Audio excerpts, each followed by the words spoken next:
কখনো বিদ্যাসাগরকে অসম্মান করেন, কখনো রাজা রামমোহন রায়কে অসম্মান করেন, কখনো রামকৃষ্ণ পরমহংসদেবকে অসম্মান করেন, কখনো স্বামীজিকে অসম্মান করেন, কখনো নেতাজিকে অসম্মান করেন, কখনো বাংলার মাটিতে অসম্মান করেন।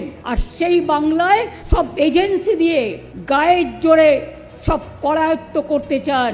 গায়ের জোরে আর যাই করুন, মনে রাখবেন আম গাছে কখনো আমড়া হয় না, আর পেয়ারা গাছে কখনো বাবলার কাটা হয় না। আগে বাংলাকে ভালোবাসুন, বাংলা সব সহ্য করতে পারে, দরকার হলে নিজেদের উজাড় করে দিতে পারে দেশের জন্য, বাংলা মাতৃভূমির জন্য।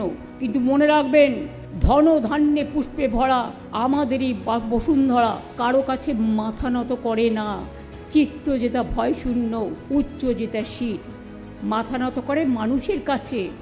আবার আমি কবিগুরুকে স্মরণ করে বলি, আমার মাথা নত করে দাও হে তোমার চরণ ধুলার তলে, সকল অহংকার হে আমার ডুবাও চোখের জলে।